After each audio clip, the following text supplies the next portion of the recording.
can't stand grey interior. So today we're going to be stripping the lot. The seats are actually quite easy. First thing you're going to need to do is take all these stupid little clips off. Obviously these are attached to the rail as well, so, and then pulls out. You just get your 14mm and get them off. Then obviously you're going to need to slide the seat forward. Then what you are going to see is the same on this side. And then you will have one there, and one there. Obviously, driver's seat, repeat process. And underneath, you will see your plug. Now, obviously, what you want to do, just unplug that. Probably get the glove box out. Oh, someone's already had this out. There's normally screws in here, but they appear to be missing. The previous owner, as you've probably seen in the JM video, well, had a PlayStation in here. You've got to take the center console out now to get to that trim, to remove that trim, because it's all one piece and it's a pain in the arse. They're not the original screws. I don't know why someone screwed that. They've obviously damaged it at some point, but a little cover inside here as well, which then gives you the 10mm bolts, which you need to remove. So this one's quite simple. That one just pulls out. Then you'll have some screws here. Undo the screws. All the screws for the dashboard can go in here. So to get this off, you need to pull this down, and there's 2 screws. You will get your flat blade, pull that down, and then it should reveal. You might need to put it in neutral for this. Then it reveals 2 screws.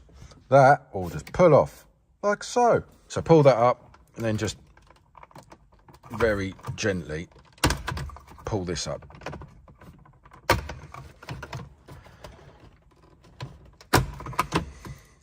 Now, obviously you have got plugs under there, so you just need to remove them as well. So that's that out. So that will reveal 1, 2, 3, 4, some other screws. So undo them, they're not the standard screws. And then just very gently pull all this out.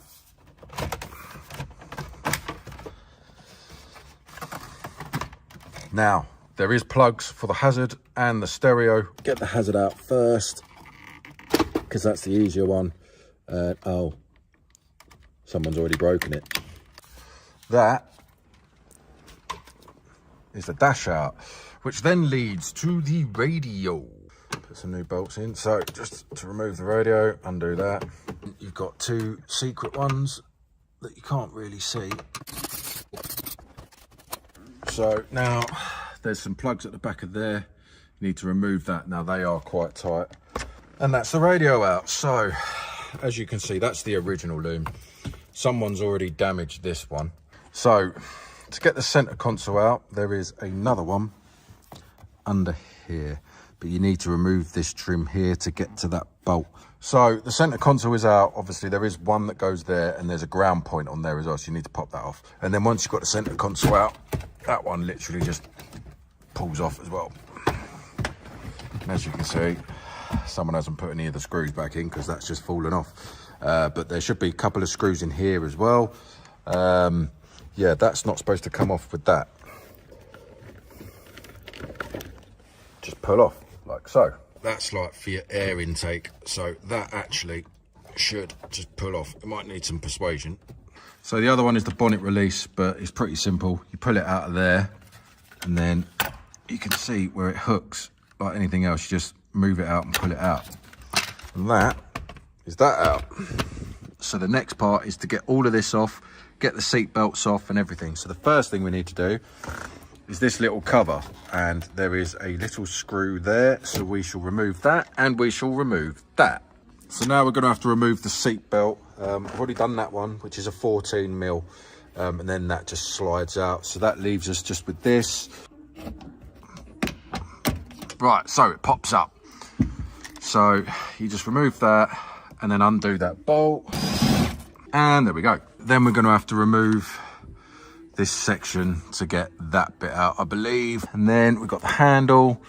So there should just be some Phillips under there. It might be 10 mils. So we just pop that bit off and that bit off, and then that should come out. So what we're going to have to do now is we're going to have to take the, I believe it's called a Jesus bar. I don't know why. So you can see there that you take that rubber off, and then there's a little retaining clip there. Now this is what threw me the first time. So you've got to pull that so that clips out, and then pull it up at the same time without breaking the windscreen. And then that will come off. And then the same at the bottom. But at the bottom, you want to pull it up and then push it down.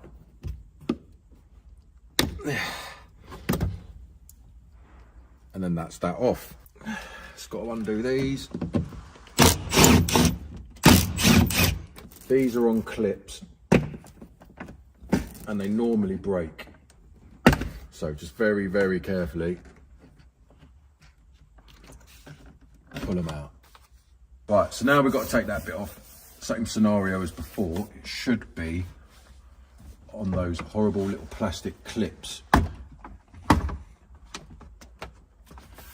Oh, obviously there's a couple of screws here that you're supposed to take out as well, but I forgot to mention that bit. And then that should just come off. So we're going to try and get the headlining off now. So we've got to remove the sun visors, the little mini sun visor, and that. So first thing, we'll start with that. Obviously just rip that off, put it to one side. There we go. So that just comes off. Screw for that one, then that should come off.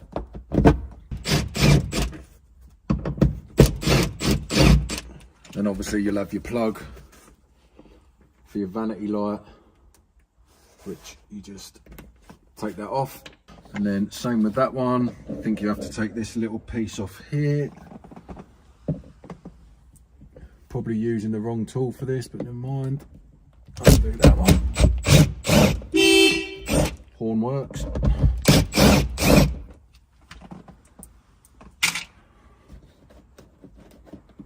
Again, that should just pull out. So this must just, oh, there you go. We're now going to take the headlining out. So we've just got to remove these black clips. I've already done the other side. So just get a screwdriver in. And Toyota really did do, really thought about this. That headlining should have just fallen off, but it's on Velcro. So just pull it down.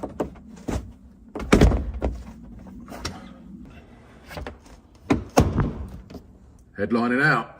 Right, so we'll take the parcel shelf off now. We'll remove the wasp. And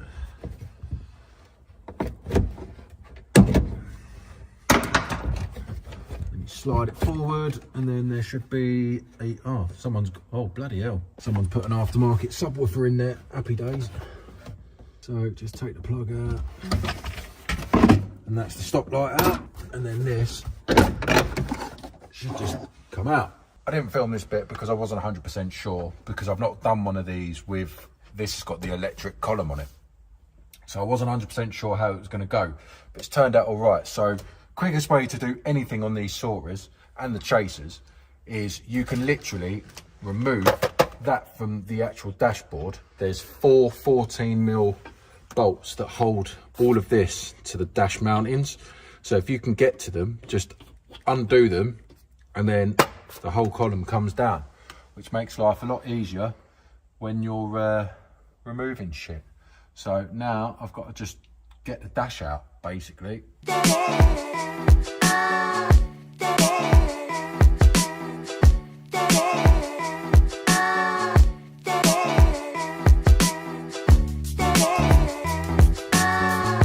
Right, so as you can see, there is only a few bolts to take the dash out. It's just more awkward than anything else. So you'll see attached to the wiring looms, there's these little Phillips screws with little brackets on.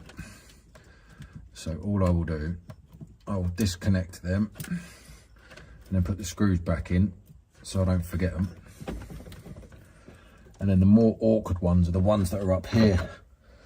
Now, there is also a junction box, just like in the Chaser. But instead of unplugging it all, I'm just going to remove it because it's just easier.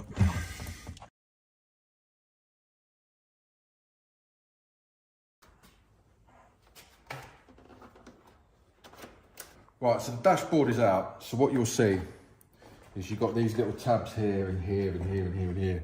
So they've just got little horseshoe clips. You just pull them off. And then you've got other ones where you've got the screws in here and here. You've got the screw where the junction box went there.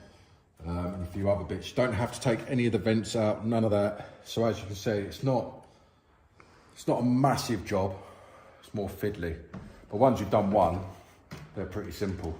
But the other thing as well, if you wanted to do anything with this, to get them out is behind this dash, which is a right pain in the arse. But yeah, so that is the dashboard out. So to remove this wooden piece, you see it's got the studs on the actual wood itself. So obviously that goes onto the dash, and then there's these 3 bolts, but not just that, all this trim as well. So this trim actually has a screw at the top there and a screw at the bottom here. Now someone's already tried to get this off, and this is why you get these cracks, because people think that they just pull out, but they don't. That bolts onto the wood, and that one bolts onto the wood. And as you can see, someone's done it with this one as well. So excuse the background, I'm editing videos, but we will call it a day for this one. I will do a further video on the door cards, because the door cards are a whole different game, and you can strip them down into several different pieces. So thank you very much for watching. If you haven't already, then please like and subscribe, because it does help me out massively. And also, if you ever want to get in contact, or you need other advice or help or anything like that, then join the Facebook group, Toyota Soarer Owners Club. That's my group, or Gorilla Garage. Brilliant community, excellent. Everyone's very helpful. But yeah, so hope you found that interesting. Hope you found it useful. If you did, then put a comment below. Let me know how you get on. But yeah, thank you very much for watching. Don't forget to press the buttons.